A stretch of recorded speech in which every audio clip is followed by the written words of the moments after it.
He was 5 years old, loved motion, routine, and the comfort of repetition. He didn't have many words to give the world, but the world gave him one in return, Baby Joe. Before sunrise on April 4th, his father dialed 911 and said his son was gone. Walked out of the house in the night, vanished into the fields. Volunteers poured in. Helicopters threshed the sky. K9s traced the ditches. Neighbors left their porch lights on like tiny lighthouses calling a little boy home. And then the truth began to surface, heavy as earth. Welcome to Dark Matters TV, where we don't just track the crime, we follow the people it changes forever. If you value deep, humane storytelling and true crime, go ahead and tap subscribe. It helps more than you know, and it keeps stories like Joe Clyde's from slipping into the silence. Dickson County rests west of Nashville, stitched together by Tulane roads and farms, a place where the land opens itself, wide and green, and the night is as honest as it is dark. On Garner Creek Road sat a modest home with a crowded life inside. Grandparents who were often on the road, an aunt, 2 children, and parents Joseph and Crystal Daniels trying, by some accounts barely, to keep a household together. In that house lived 5-year-old Joe Clyde, a child on the autism spectrum, mostly nonverbal, attached to routine, still learning a world that overwhelmed him. It was the early hours of April 4th, 2018, when a call came into the Dickson County 911 center. On the line was a father, his voice flat but urgent. He told dispatchers his son, a little boy named Joe Clyde Daniels, had slipped out of the house sometime in the night and disappeared into the darkness. He was only 5 years old, on the autism spectrum, mostly nonverbal. People in town called him Baby Joe. Within hours, the countryside around Garner Creek Road in rural Tennessee was crawling with searchers. Deputies and neighbors combed fields and creek beds. 9 teams dragged through brush. Helicopters swept across farmland. Volunteers hung on to hope that Joe was wandering barefoot somewhere close, maybe hiding, maybe asleep under a tree. People told themselves a story, the kind you can live with. The boy wandered off. He liked water. Maybe he's sleeping under a tree, scared but safe, and we'll find him by noon. By midnight, no one believed that story anymore. But as the hours passed, that story began to feel less and less true. When investigators brought Joe's father, Joseph Ray Daniels, in for questioning, his story started to shift. At first he stuck to the claim that his little boy simply walked out of the house. But by April 6th, 2 days after the disappearance, the details cracked. Joseph admitted that on the night of April 3rd, he became furious when Joe had an accident inside the house. The year-old pied on the floor. He said he snapped. He beat his son for 5 to 10 minutes, throwing him onto the floor and even against a coffee table. He confessed that he hit the boy until he went limp and unresponsive. Joseph's own 8-year-old son, Alex, later confirmed he had seen it. He remembered hearing a heavy thump, running into the room, and seeing his father standing over Baby Joe's body. He remembered Joseph carrying his little brother outside into the night. Alex never saw him again. During a car ride with detectives after the interview, Joseph spoke words no parent should ever say. He muttered that he didn't want to see his son, because he feels that Baby Joe isn't his son and that his wife is seeing multiple men. He talked about Joe's funeral. At the sheriff's office, he sat down and signed a typed confession, writing that he had killed his own child, put the body in his car's trunk, and dumped it along a rural logging road. And yet, when searchers went back to the area he described, they found nothing. No body. No evidence.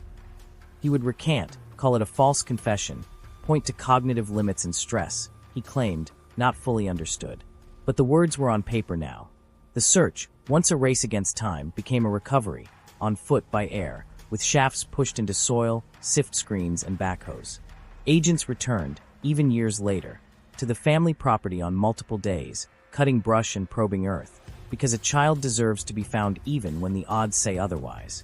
They never recovered Baby Joe. Not in the fields or the creeks, not under the trees or in the ragged margins of the road. The absence became its own evidence, a hole that told a story. They never found the remains of little Joe Clyde. His father, the very man who was supposed to love and protect him, became his killer. And when questioned, he hid behind the veil of amnesia. He claimed he couldn't remember. First, he said he buried his son in the woods.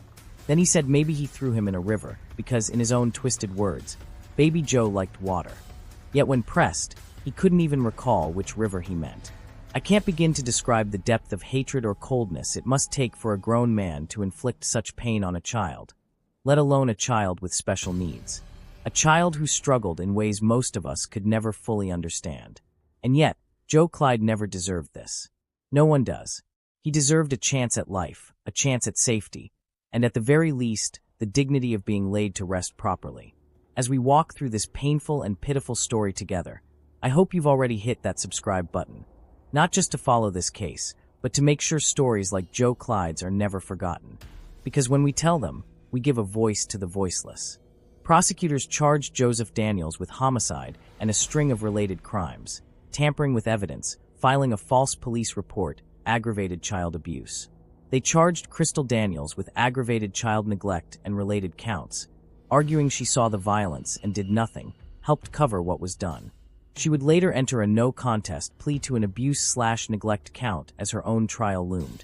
An acceptance of punishment without the words "I am guilty," and the state moved the broader case forward.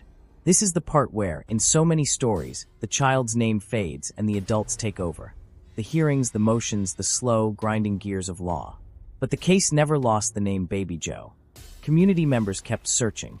Neighbors checked thickets on their own time, as if grief had given the land a conscience that wouldn't quiet. In June 2021, a jury was brought in from outside Dixon County to hear the case. Chattanooga jurors seated to minimize local pressure. Over days, they listened to interrogation recordings, to detectives describing the route they took with Joseph, to descriptions of a father's words on a page and the emptiness of a boy not found.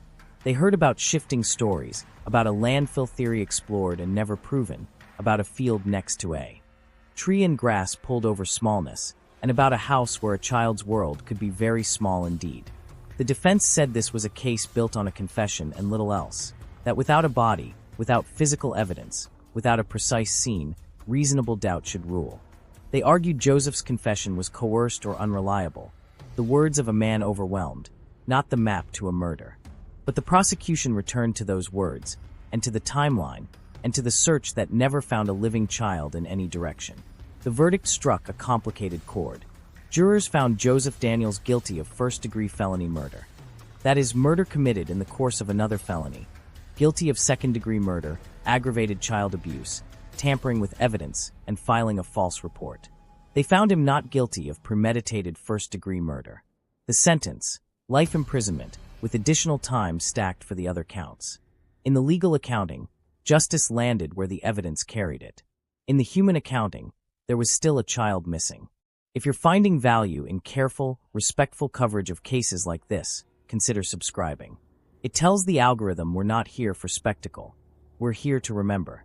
In March 2022, the mother, Crystal Daniels, appeared in court and entered a no-contest plea in her child abuse case, acknowledging the state's evidence without an admission to the narrative in open court. The headlines were brief, but the moment mattered. It separated her fate from his and closed one more door that had been open since 2018. Joseph Daniels' attorneys continued to argue. Insufficient evidence, a bad confession, a trial flawed by pressure no jury could ignore. Motions for a new trial were denied, appellate briefs filed, and in January 2025, the Tennessee Court of Criminal Appeals upheld the convictions. That summer, the Tennessee Supreme Court declined to hear the case. As of mid-2025, the legal road narrowed to the thinnest ribbon, distant federal relief unlikely to change the ground. Through it all, one fact refuses to loosen its grip. Joe Clyde's body has never been recovered. Authorities and reporters have floated possibilities. A field, a waterway, even a landfill, but possibility is not discovery. The case file has a weight you can feel, and yet the place where a little boy should be laid to rest is blank. On the night before the call, a house breathed in the ordinary rhythms of bedtime. Maybe cartoons, bath water, pajamas, the clink of dishes as someone clears a sink. Somewhere in that house, a small boy in skeleton pajamas, the kind that make kids laugh because the bones glow, drifted toward sleep. In the state's telling, an accident in the house triggered anger. Anger turned into blows. Blows into something that couldn't be taken back. In the defense's telling, doubt remains like a stain that never quite lifts. Interrogations can create stories, especially in the fragile places of a human mind.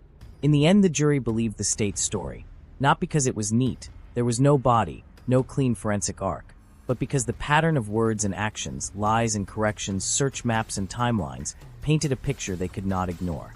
On a farm road in Tennessee, the law said a child was killed, and a father did it. The community did something rare. It held on. Years after the first search, volunteers still walked the fence lines and creek beds like they were keeping a promise to a boy who could not ask for one.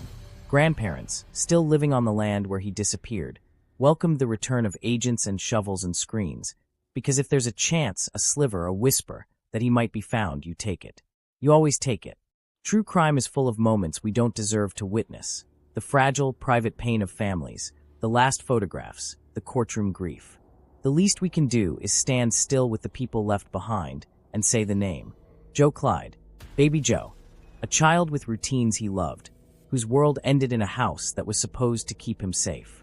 Some cases end with answers lined up like dominoes, cause, manner, motive, and some end with a space where a body should be and a sentence that doesn't bring anyone home. The courts have spoken. The file is closed enough for the state.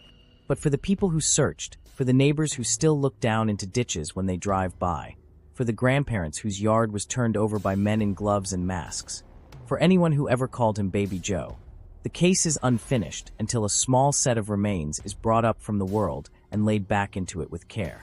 Thank you for spending time with this story. If you want more long-form, humane case narratives, no jump scares, no exploitation, subscribe to Dark Matters TV. It helps us do this right. And if this moved you, consider sharing it so Baby Joe isn't just a case file, but a child remembered.